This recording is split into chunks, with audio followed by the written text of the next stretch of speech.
Okay. All right. We've got another interview today, along with a series of interviews we've been doing to commemorate the tornado of May the 27th, 1973. We're veering off a little bit today because the person we have that we're going to interview wasn't even born at that time. But she has a significant amount of stories to tell that have been handed down based upon the fact that both her set of grandparents and her mother, I'm not sure about her dad, but we'll find out, but both her set of grandparents were in the church at Brent Baptist Church at the time that the tornado struck. And so multiple stories, I'm sure, have been shared with Michelle Rogers. And Michelle, I'm going to let you tell them who your grandparents are, who your parents are, just so everybody connects you with Brent Baptist Church. Okay? Okay. Well, my maiden name was Dowdle, so my parents are Margaret and Johnny Dowdle. My grandparents, which were my mother's parents, were M.A. and Louise LeCroy. And then my father's parents were Bill and Faye Dowdle. They were at, my grandmother, who I called Grandma, which was Louise and Mac, they were at the church that night, as well as my mom. My dad was at the house. And my Mama Faye is what we called her, Faye Dowdle, she was at the church. And then my daddy Bill, or Bill, her husband, he was at home. Oh, he was at home. He was at home that night. Yeah, I'll have to tell you a funny story about him and the tornado as we get into it. But I've heard numerous stories. Mostly my mom would talk about it. I don't remember my grandparents ever really talking about it. And Miss Faye, my grandmother, Faye Dowdle, she would never talk about it, ever. Well, you know, in the previous interviews we've done, one of the things we've discovered is how traumatic it was for so many people. And so you've heard those stories from those people that were affected by it. I myself spoke with your mom, Margaret, and asked her to come, and she basically said, I don't think I can do it. Yeah, she's not as outgoing as I am. And, you know, like I told you when I saw you and you were talking about it, I said, I'll talk. I've heard the stories enough. I could probably tell them, you know, for her. Well, we're just going to give it to you then. We're going to give you the floor. And we're going to let you go through these stories you've heard. And if I find a place along there that I want to throw something in, I will. But otherwise, you go, girl. So one of the main stories that I remembered was the day of the tornado, that Sunday. My great-grandparents, who was my dad, Johnny Dowdle's grandparents, had gone to a singing up towards Ada Chapel, I think it was. They'd gone to a singing up there, and just during the singing, all of a sudden, a state trooper came in and told the congregation, Brent, Alabama has been blown away by a tornado. It's been destroyed. So, of course, they were highly upset, rushed back, and nothing had happened. Everything was still in place. So my grandmother, Faye Dowdle, she lived right beside them, and of course, her mom called, was hysterical, worried about her home and her children, her grandchildren. So Faye Dowdle, we called her Mama Faye, she went out there and consoled her for a while before she got ready to go to church that night. Now, what was that last name? Marchant. Marchant, that's what I thought. Marchant. I believe her name was Marilla Marchant, and we called him Daddy Fleet. And so it's just kind of odd. It's almost like it was a warning. And after the fact, after the tornado had actually came and destroyed that night, nobody could ever figure out who the state trooper was. Really? Nobody ever knew who he was. Like an angel in disguise. They never knew who he was, and it's just kind of odd that it's almost like it was a warning that something's coming. Yeah. But when they got back to town, nothing had happened. She was just very upset. That is strange. You know, Mom said that Mama Faye Dowdle had gone out to her house and spent a while trying to console her before she decided to get ready and go to church that night. Oh, my goodness. My mom said what she remembers about that day is it was really, really windy. She'd gone to church that morning. She went back to Sunday school, to training union that night, and she was upstairs in the church having training union. And she said she remembered, you know, the wind was blowing, the lights went out. So they all got up and were trying to feel around, and you remember Brent Baptist Church. So she said she went from upstairs down the sideway to get to the organ. That set of stairs over there. That side set of stairs to go to the organ. And as she was going down the stairs, Miss Dot Mitchell was standing at that side door. and said, "Ooh, it looks pretty bad out here. You might need to go get in the basement." And Mama said, I just kind of hem-hawed around and said, "Nah, I think the lights will come back on. It'll be all right. I'm going to go into the organ." And she said, Miss Dot was like, "I don't know. I think you might need to go to the basement." And she said, "Well, I think it'll be all right." And she said Miss Dot Mitchell was not the kind of person to ever be stern, but she turned around and said, "You get in that basement now." And Mama said, "Okay, yes, ma'am." So she went to the basement right there where we called it the old fellowship hall. Yeah. And where the kitchen is. And I don't know if you remember where the little opening is in the kitchen. There was a ledge right there on the outside. So Mama said she crept under it, and Joanne was there with her, and Amanda. Amanda was maybe like 7 or 8, and Mama said she remembers her saying, please, Jesus, be here with us. Make sure we're okay. Please, Jesus, let us be okay." And Mama said, of course, all of a sudden, you know, it had hit. And she said she just remembered a tremendous pressure. Her ears stopped up, and she said she just put her hands over her head like this. And she was 3 months pregnant at the time with my brother. And she just remembers the pressure, and the glass was flying everywhere. And she said, I didn't really think about it at the time, but I could feel it hitting my hands. You know, she didn't have any significant injuries, but she said glass was just going everywhere. And she said it maybe lasted 60 seconds that she could remember. And she said right after that, she, of course, was really upset. And they told her, "Lay down right here on this table. Let's calm you down." Well, before she would lay down, she wanted to go find her parents because they were there. And she said that she did go out of the old fellowship hall, and my grandparents had training union upstairs as well, but they had come down the other staircase that goes either to the sanctuary or you can go down to the nursery. Right. And she said my granddaddy was standing there with his head over, and my grandmother, her hair was everywhere and her glasses were gone, and all she said was, "Well, I think I've lost my glasses." And she was just picking huge shards of glass out of my granddaddy's head. And he said, I think something hit me in the head, you know. And she was just sitting there really calm, which my grandmother, we called her Louise, was always calm anyway. She was just picking the glass out of his head. And so once Mama realized they were okay, she went back down and they got her to lay on a table because there was glass and debris all on the floor. And she said it was still like, you know, loud outside. They weren't sure if there was another one coming or what was happening. And I said, "Well, did you know about Mama Faye at the time, or Miss Faye Dowdle?" And she said, "Somebody told me that she was hurt pretty bad, and that they didn't want me to see her." And Mama said she couldn't remember if Mama Faye was behind my grandparents, Louise and Matt, or if she was in front of them. But, you know, they were all coming from the same Sunday school class, and she just happened to be hit, of course, with, I'm not sure if it was a cinder block or what it was, but she was injured pretty bad. And Mama said that all she knew was that they had her in a hallway. They had Miss Faye, Mama Faye, in a hallway somewhere. And it had just so happened that one of my parents' neighbors, and I can't remember her name now, was a nurse. You might have heard this story. Linda. Yes. Linda Hammett, yes. And she never came to church, and she just happened to come to church that night. And if it wasn't for her, my grandmother, Miss Faye, probably would have died. But she just happened to be there that night, and then Linda had said, "Something just told me I needed to go that night." And she had her young daughter with her, which I ended up working with her young daughter, who is now probably in her 50s, almost 60 now. I worked with her several years ago, and I remember asking her about it, and she said, "Oh, I remember it, and all I can remember is your grandmother, Miss Faye, consoling me." And she was the one that should have been going in shock, but she consoled me because I was so upset, and she was real little at that time.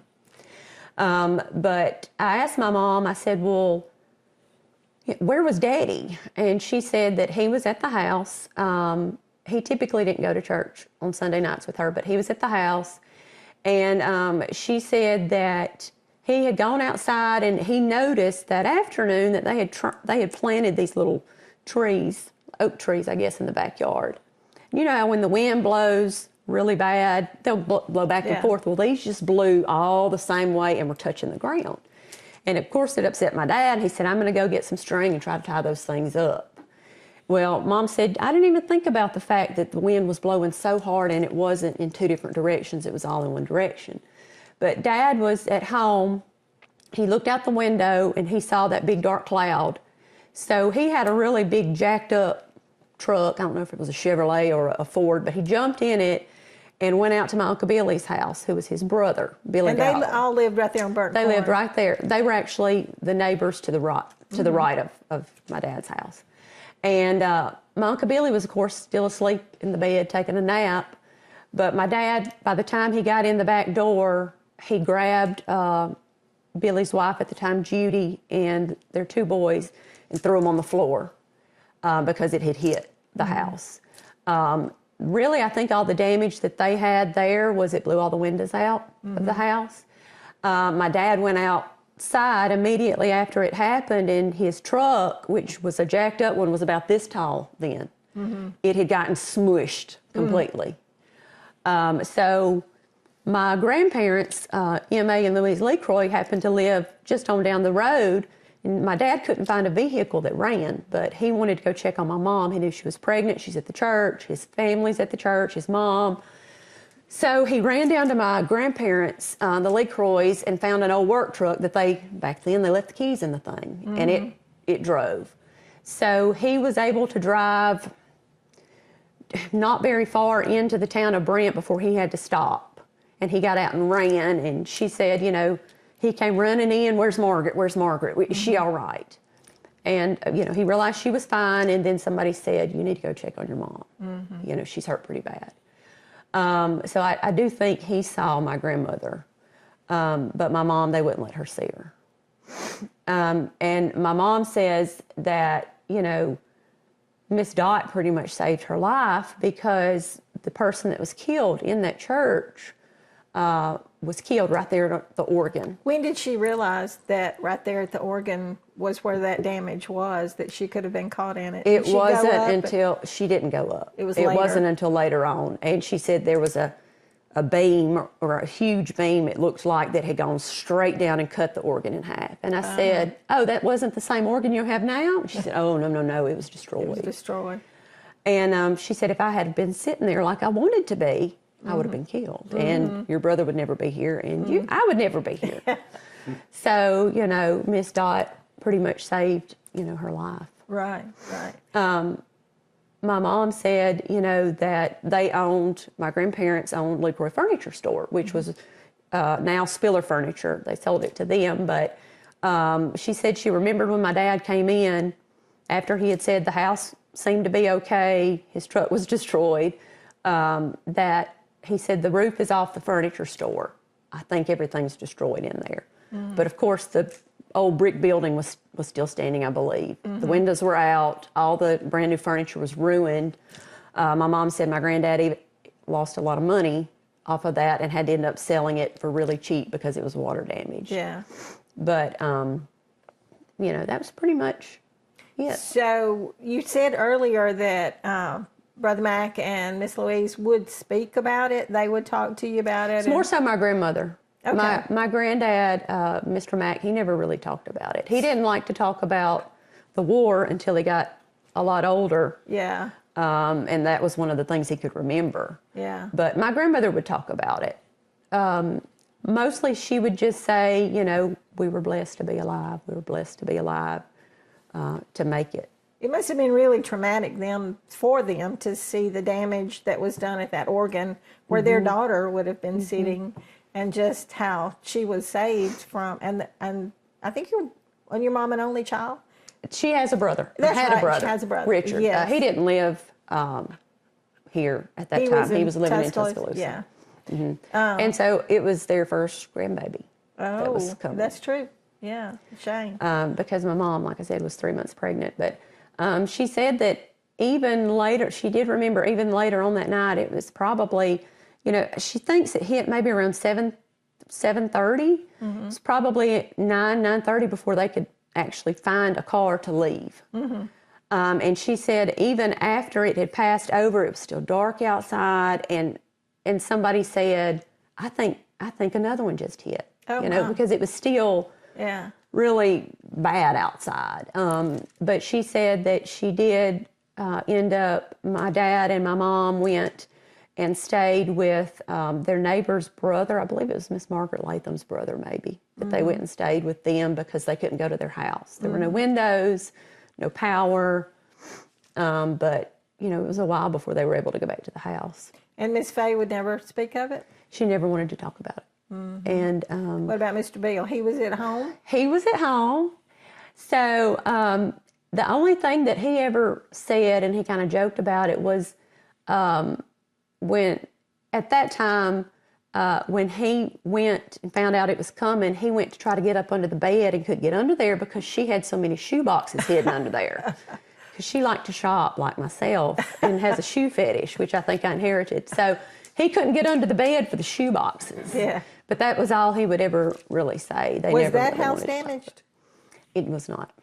There, like my Aunt Joanne lives right beside where they lived. She didn't have any damage, I don't think, to her house. And the Marchets that had come home from church, were they in the house when it I believe did hit? so. That's fascinating. I'd not heard that story. That's pretty fascinating. I just remember my mom talking about that a lot, how it was almost like it was a premonition or maybe an angel trying to warn them, hey, something's going to happen. And my mom said what was so crazy is back then they would hear tornado warnings or maybe we didn't have tornado warnings, but the weather could be bad and they wouldn't think a thing about it. Yeah, yeah. You know, and as I was growing up, I mean, it could just begin to thunder or lightning. And, you know, after the storm came in 73, my parents built on what we called the den and a basement. Yeah.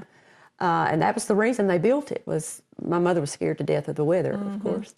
And me growing up, I mean, if it lightning, we're in the basement. Yeah. We had beds down there. I mean, we were in the basement, and I thought she was just over dramatic. Yeah. You know, because nothing would ever happen. And I'm like, really? Do we have to get up and go down to the basement? And it wasn't until I got older and understood the stories as to why she was so afraid. You know, she said, you just can't even explain the fear that you feel, you know, thinking this is really happening. Well, and that was one of the things that I shared in one of the interviews earlier, was that David and I moved here in 78, which was 5 years after that. And I was really struck by how frightened people became when the weather just kicked up a little bit. People became so frightened. But when you live through something that traumatic, it's going to stay with you, and it's going to make you be a little bit more thoughtful when the bad weather's coming than otherwise. I think, you know, these recent tornadoes we've had, there's a lot of people that's been shaken by them too. The only thing I remember about my grandmother, Mama Fay, Miss Fay Dowdle, was, you know, her home did not have a basement. But if it was even remotely bad weather, my Uncle Tucker, who was Joanne's husband, or my granddad, Mr. Beale, her husband, Fay's husband, would take her to Joanne's and make sure she got in the basement. Because she was very afraid, considering. And, you know, my mom said she believes wholeheartedly if they had been able to get her to Tuscaloosa, to Druid City, instead of Perry County or Marion, that she would not have lost her leg. But, you know, we didn't have cell phones back then. Right. We didn't have technology to know how bad it was to get there. And she stayed in the hospital for 9 months. And, 9 months? 9 really? months before they finally had to take her leg They off. couldn't. But Mom Get it said the well. doctor kept saying, let's give it a little bit more time. We'll just, you know, I don't know that he really knew. Yeah. And by that time, it was too late. So, Yeah. you know. She was a tough lady. She handled it well after the fact, because she was always just a precious lady. I remember her well. You know, my whole life I never knew her with a leg. Yeah. You know, me and my cousins, her other grandchildren, we always knew her in her wheelchair and, you know, with only one leg. And, you know, she never talked about it. And we never asked. It's kind of like we were, you know, we didn't want to bring up bad memories, but then also our parents didn't want us to bring it up. Right. Right. To her. But one of the things that in doing this series that, and David's all into this anyway, that we capture these things that are memories of people that are not going to be with us forever. And when they're gone, so will their memories go. So it's fascinating to me when I got talking to you the other day that how this is so solidified in you. You just have had such an awareness of what they went through because they've shared these stories. But maybe everybody hasn't done that. So that was one reason I was anxious to bring you here to do an interview after you said you would be willing to do that, because in some ways you're the face of another generation that maybe they'll start listening to all this stuff, and maybe they'll realize the need to talk to their parents and their grandparents and get these stories and have it with them to carry on to their generation, to the generations Absolutely. after. Because you'll get to share this with your kids if you probably have already shared a lot. My oldest, who just turned 12, she knows the stories. Now, She's did heard she them. know? Did Sophie know Miss Faye? She really did not, because she passed when Sophia was really little. Yeah. So she doesn't really remember her at all. Now, Right. she vaguely remembers Mr. M.A. LaCroix, very vaguely, but by the time she was kind of old enough to know him, he had dementia pretty bad. And he couldn't even hardly remember who I was. He knew he should know me, but he could tell you everything about the war and, old times. But the very fact that you have hung on to these memories and you can share them with your kids, then that's things that they'll share with theirs too one day. Because anytime really my mom and I would get together, and if it was bad weather or anything, she would start talking about it. She would talk about it a lot. My dad never really talked much about it. It was more so my mom that would talk about it. And she would say, I remember, blah, blah, blah, and I remember. And, I love history myself, so I would ask more questions. Right. Well, what was Daddy thinking? What happened? And, or what about this, or what about that? I want to know those things. So I asked her a lot of questions. Yeah, that's good. I wish more kids did that. And was very interested. Are we missing something that we need to cover with Michelle? Do you remember Beth? Beth and I were in school Yes. together. Did Beth ever talk about it? Not that I ever remember. And honestly, I don't even know where she was. My mom didn't really say where she was. I don't know if she was at home, because growing up, they had built a house across the street a little ways from where my parents' house was on LaCroix Circle. And then, of course, my dad's brother, Billy Dowdle, lived right beside them. So I never heard that she was at the church. So I'm not sure. But yes, I knew her very well. I have a lot of good memories with her growing up. Well, is Meg your age or close? She's a year older. Oh, okay. So I was y'all were real close. the baby of the Dowdle family, the baby grandbaby. And then I was the only girl on the LaCroix side. It was Oh. all boys. So you were I special. got a little double spoiled. You were special. Yeah. Just a little bit. I consider myself special. Anything else we need to cover that we haven't covered? Well, I'm going to tell you when we get off here that you may not know this, but Mac LaCroix and my uncle were in the same unit in the World War II. I think I did know that. My uncle Kurt Daniel was the triggerman on a 90mm anti-aircraft gun when they went into North Africa. And I've got some stories there. But one of the stories I always heard was a story about a fellow named Mac LaCroix, but I didn't know. You didn't know who he Mac was. LaCroix. Got to Bibb County, and all of a sudden I get to meet Mac LaCroix, and I was just fascinated with the guy because I'd always heard about the chicken that he toted. I was going to say the chicken. That was his pet chicken, and they refused to eat him, even though they were all starving You know a what lot my of uncle times. used to say about Mac? He said he toted that chicken across North Africa, and he said he sold an egg a day. But yeah, I do remember, and it wasn't my granddad that told me the story. It was my mom and my grandmother that told me the story about the chicken. He never really talked about it with me. He did just a little bit as he got older. Yeah. But I do remember my mom saying, that her mom, Miss Louise, would tell her, your daddy, he had a real rough time. We don't want to bring it up. We don't want to talk about it. And I remember Mama saying when he got back, I guess he initially maybe was on a machine gun or something, and That's he was right. so nervous on it that they took him off it, and I believe he drove a truck at night, maybe carrying supplies, so he had to drive with no lights. So when he got back to the United States and tried to drive, he was just blinded. At night when people would drive with lights, he was so used to driving without them, it took him a while to adjust to it. But I do remember one of the things that my mom and grandmother would say was that he was really bothered by the worry of the amount of people he may have killed on that machine gun. And, you know, my grandmother would console him that you did what you were made to do. You know, like, my uncle dealt with that. he had a lot too. of guilt. Well, they would put those big 90 millimeter anti-aircraft guns in one position, and then around them, like at the corners around them, they would put the 50 caliber machine guns, and they were all in the same unit. Those men went through everything together. So my uncle and Mac LeCroy were dear friends. They loved one another. They spent a lot of time, and my uncle also wouldn't talk about some of the different things that happened. But I learned later in his life that he was most bothered by the fact that he knew of several German aircraft that were hit Because by of their him. gun that the pilots did not bail out, and that seemed to bother him pretty badly. I think you're my children's generation, okay? So I'm fascinated with the fact that you are fascinated with with all the stories that your parents and grandparents have shared Yeah. with you, and I Yeah, think we that's decided we're going to awesome. adopt you. Well, like I told my mom, I said, do we still have his uniform? And Yeah. like, where is it? And I think it got thrown away. Like, and I said, why?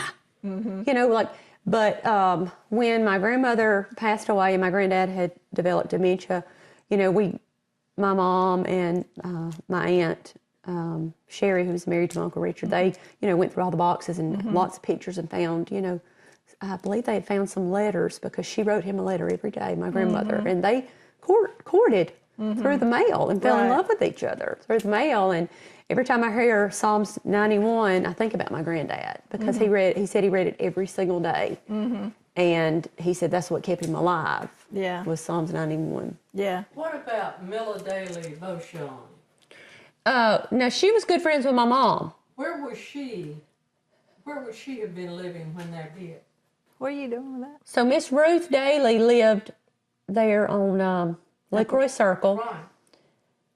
Okay, I don't know. I don't think she lived here at that time because Was she already in school? she was married. Let's see, my mom didn't get pregnant with my brother till she was on, let's see, she married when she was 20, 21.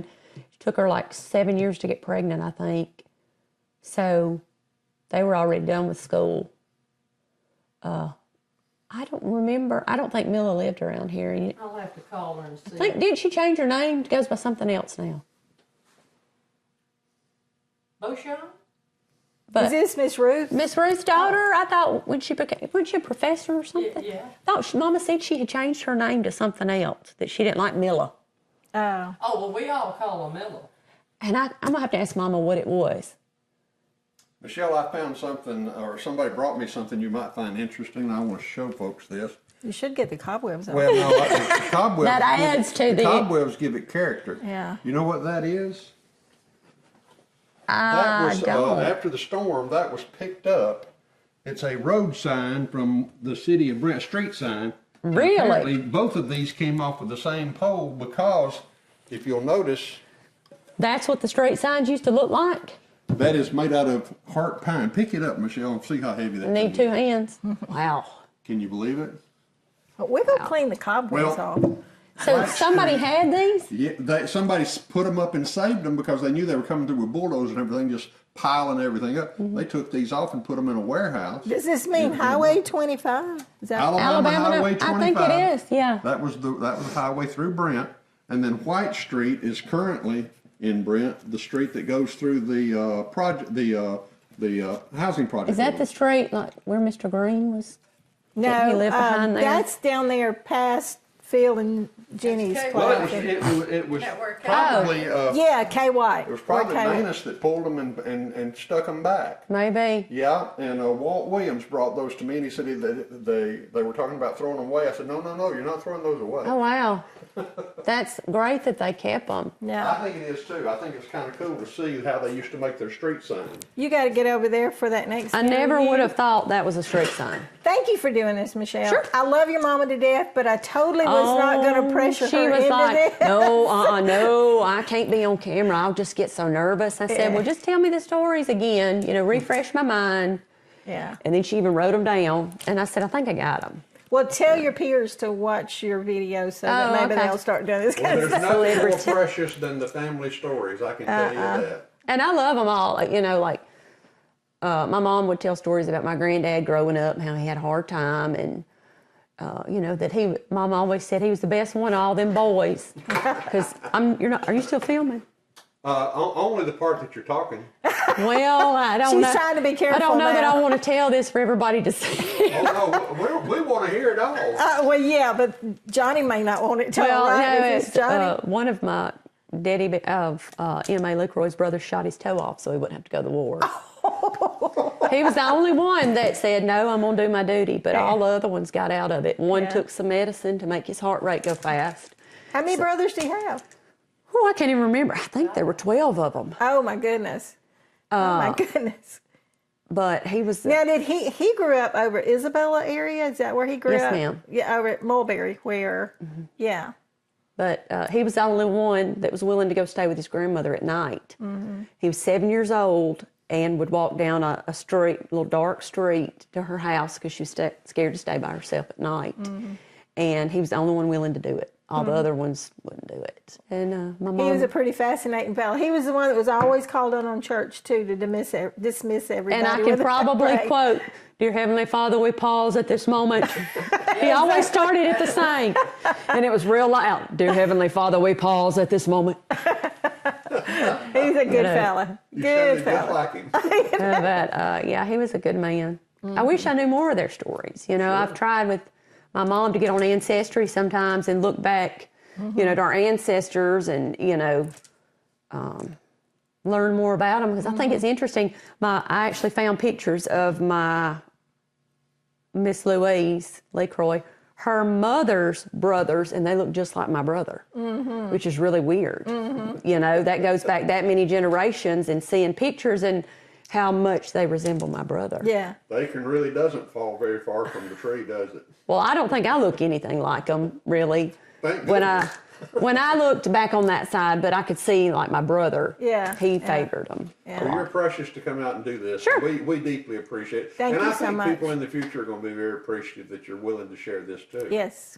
Well, Absolutely. both sides of your family were pillars of that Absolutely. community. Thank you. I And appreciate we that. loved them. Yeah. Even though we were in Centerville, we Yeah. loved them. Well, we loved them too. I don't know that a larger group of people could have been affected by that one storm than you're having both your sets of grandparents in there and your mom in there. And And I'm glad she got under that shelf. Me I'm too. glad she wasn't at that organ. Me too. Me too. But, you know, she's the kind of person that she does what she's told to an extent. She's just a follower. She'll do what she's told. And she knew what her duty was to go play Yeah. that organ. And she still plays it now, 50 years later. She may have felt kind of like she was on the Titanic and just wanted the music to be played. Maybe so.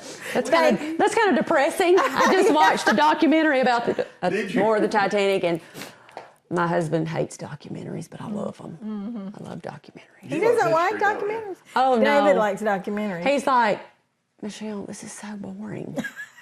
We were the Michelle, same if you way. love history, I want you to turn and look behind you at some of the things that All we've these collected books. over the years. Every one of the books you see there have a Bibb County history or a Bibb County connection to them. And you know, I wish there was a book that got given to me, I believe, that talked about, it was a little yellow book, and it talked about the tornado. It was at my grandmother's house, Faye. I'm gonna have to ask Mama what happened to it. Okay. Yeah. It was talking about the tornado because they talked about Miss Hammett, Linda, in the book. And I Well, now remember. that Reader's Digest, was it a Reader's Digest? Because they got that. Well, it was about the story. size of that one, the little Okay. gold one, but it was yellow, like a yellow color, and it wasn't very thick. Okay. But it was, I don't know if they'd interviewed people, but I remember reading it. That Reader's Digest. It has might a have yellow been. cover. It might have been a Reader's Yeah. Digest, but it But talked about it. Ruby Cleveland was at the organ and I was at the piano when the lights went out over here at the Methodist Church that night. I got under the pew. I don't know where she went, You just got gone, didn't you? but I left her. You need to get over there. You Yeah. are a hoot, lady. Thank you for coming. Thank I knew you. y'all would like to hear what she had to say. I could sit here and talk for hours, especially about